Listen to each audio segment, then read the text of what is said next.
today we have two business cases, basically Mahmoud and Mohamed. I personally have reviewed both the cases, and I personally believe that it has a lot of potential when it comes to the impact on our society and our surrounding, wherever they will be. I would like first to invite Mohamed Daoud to talk a little bit about the business case that he presented and the potentiality that he has. Thank you. Hello, everyone. Your Excellencies, ladies and gentlemen. Please let me first to thank Dr. Dalal. I feel humbled. All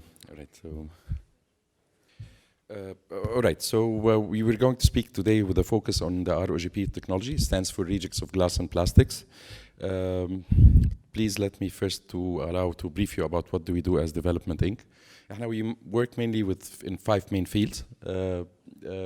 We operate our patent technology, the ROGP, which we, like Dr. Dalal have mentioned, we couldn't have reached it without the support that we got from Dr. Salah Haggar from AUC. He was an open source for us, and we used his vast experience to learn till we reached the point that we innovated. But before I need to explain Development Inc., we are what you call a blessed startup. We don't want to believe that we are good because there is God in this, because we know we are blessed, we feel it, because the way we started big from day one. We work also in innovative collection of recyclables in collaboration with leading companies. We have an alliance that we have signed on a regional scale with the United Nations, with PepsiCo, with Nestle Water, Nestle Food. Now Coca-Cola is joining. The biggest architectural company in the world, it's called Arcadis, also is a partner with us. And we use this power of union to make an impact. And it was quite impactful so far. I think it's the 3rd year in a row we were the only company in the world where Pepsi, Nestle, and Diageo have recycled more than they have sold in a specific market. But our base is in Lebanon, which is a neighborhood in Cairo. So it was easier, I have to say this. We find ourselves lucky again because we meet interesting people. We found ourselves a few months ago sitting with Nobel Prize winners, the people that invented graphene. And we took the ROGP to the next level to start using it as a solid base for infrastructure, and we'll show you in details in a bit. We are pioneers in the reverse vending technology.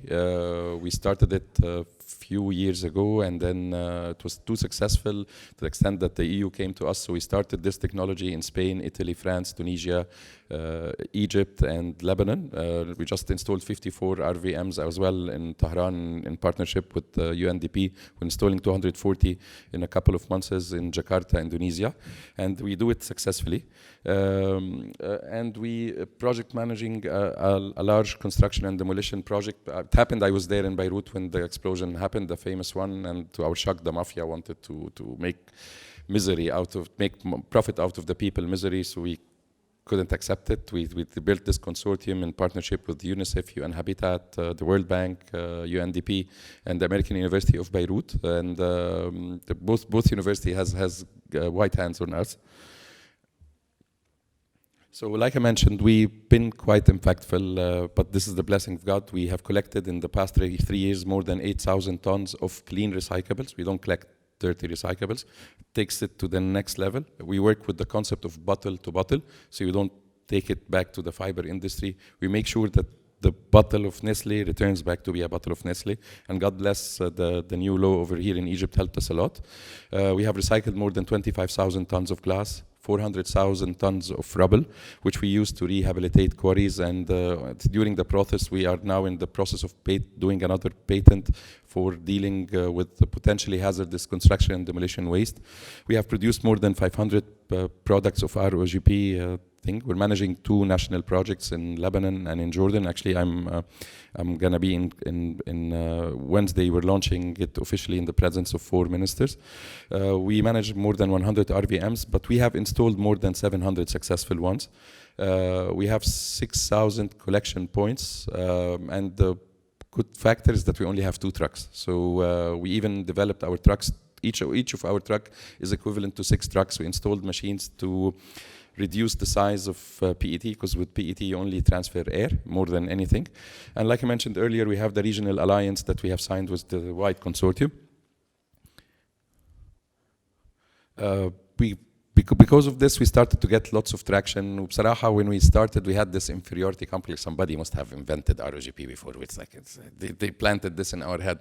Then we have find that we've been approached by UPenn, University of Harvard. They're asking for the material library. One of the most prestigious architectural websites, ArcDaily, they are placing it. Let Me Breeze, which is a prestigious video site, also they are presented us, and we keep on being humble, but we're happy that we're being recognized. And as a result, we have been collaborating with these big names, whether Nestle, Diageo, PepsiCo, Unilever, Spinneys, Carrefour, Nestle, the World Economic Forum, UN Habitat, UNICEF, GIZ, the European Union, and the World Bank in the Lebanese project.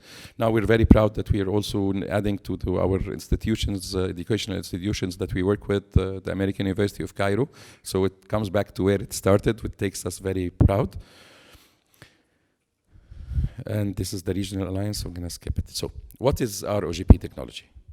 All right, before we add this, that we need to speak about the plastic itself. It's like when you see on the social media that the oceans are flooded with plastics, this is like, why? The main question is not like, this is sad. The main question is why? Humans known to be a greedy creature. If there's a mountain that has gold inside it, they will remove the whole mountain. If it's 20 kilometers under the sea, there's gas or oil, they will not blink and think. So the problem with plastics is that there is 80 types of plastic, 80 plus types of plastic. Science can only treat 7. All right, so 73 types of plastics are deemed as unrecyclable, and even the 7, you cannot get a ruler and a plastic bag and recycle them together. It will be like oil and water.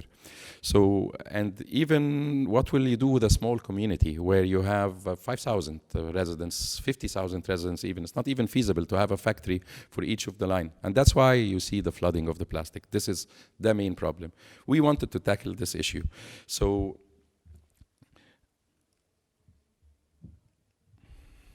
this is ROGP. So this is the thing. This is 40% glass, 60% plastic rejects. We don't place valuable plastics inside it. We only place plastic that was deemed as unrecyclable. And to explain it for you, like what you see on a daily basis, everything in your office is unrecyclable. Your keyboard, your mouse, the plastic on your AC, the plastic on your car, the one on your every useful plastic that's not food grade, practically is unrecyclable.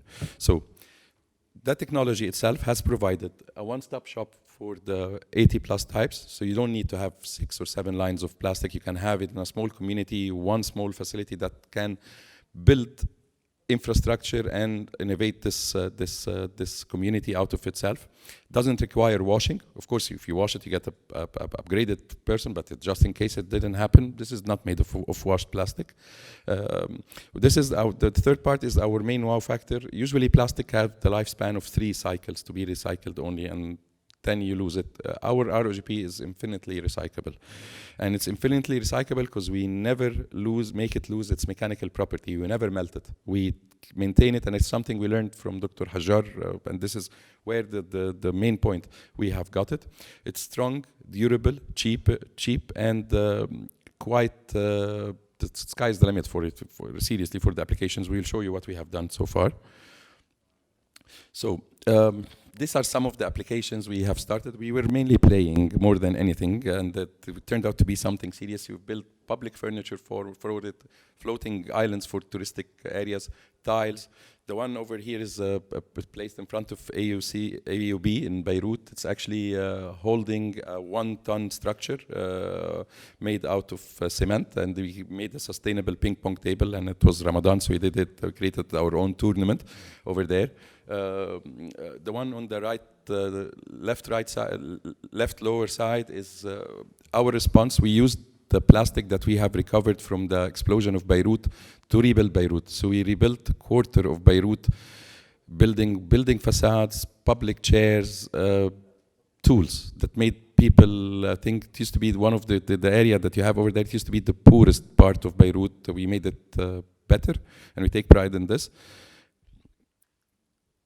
But now, after the graphene part, we took it to the next level. You can now build in construction material. I mean, I-beams, H-beams, that's even stronger than the one you can get out of steel. because graphene is an extremely powerful tool, but you can get it with 40 to 80% cheaper, and it applies for everything that we have done. So for a country like Egypt, and I take pride that I come from this great nation, is that with all of the what do you say, the revolution we have over here in construction and thing, we can make the country double its effort, and this will help us have double the impact overall. We're helping also CIB to build their sustainable furniture, the one you can see downstairs. So like I mentioned, we are collaborating with AEC to work in the research and development to help them reach sustainability, because we also consult for the multinationals we work with, so it would be an honor to us to help them even to be more sustainable, to work with them towards research and development, and of course give them a preferred treatment. Collaboration with CIB, and this is when we see our dream is coming through. We've been approached, and thanks to Dr. Abla and Mr. Mohamed, and they're willing right now just in deep discussions to have investment in ROGP, so we start a facility over here in Egypt. In my humble experience, usually you can see good ideas about sustainability, but they're never feasible. I've been lucky to be working with one of the major multinationals in sustainability, and I've seen hundreds maybe of ideas that are good, that they are things, but they're never feasible.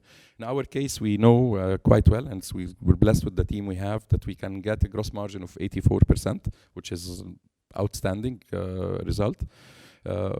We will turn it to from a 25,000 meters facility that will open next year to a 1 million square meter facility in less than 5 years. And even we have an exit plan, of course, for the bank, so we don't lose you. So, and this is the different applications we're using. And if we want to take this for Egypt, yes, there's the AUC campus, of course, and we'll be honored to do that. But just imagine that what we're doing with the Nile, the pavement of the Nile, we can provide better mechanical properties with 80% cheaper, with zero microplastics coming out of it, and with zero water absorption. It actually helps. We have been testing it for some time.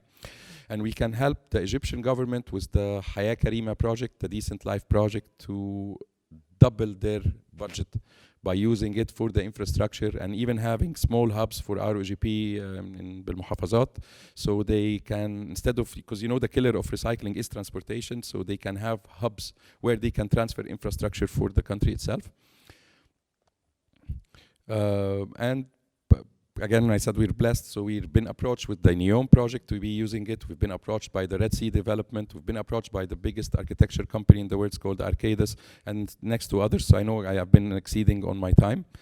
And just the last thing to show, this is the public furniture we intend to be placing in CIB, a full floor, 400 meters, completely made of sustainable material, completely fire retardant, and this is the blessing we are getting from the graphene as well. So it can sustain heat more than any other product in the market right now made out of plastic, even with a fire retardant. And we even created opportunities for Africa. So we took on the theme of the CUP, how could ROGP benefit the communities? We know as Africa, the main constraint is the financing, is the resources. So we took the most top 5 projects intended, whether in Nigeria, the East, or in Kenya, or in South Africa. We tried to do, and we did the case studies. And overall, they can save lots of money, and they can employ more and reduce substantial carbon footprint out of the pollution. Thank you.